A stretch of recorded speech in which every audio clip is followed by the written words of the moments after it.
This video shows how to replace batteries in a GEWA unit.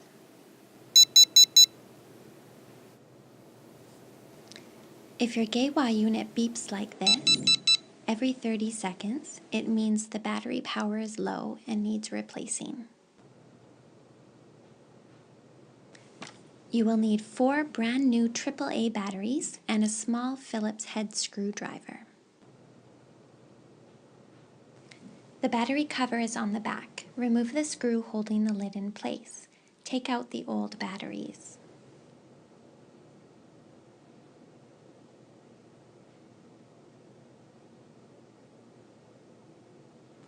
Pay attention to the correct polarity as you put in the new batteries.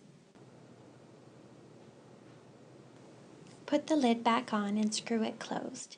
Now your GEWA is ready for use again.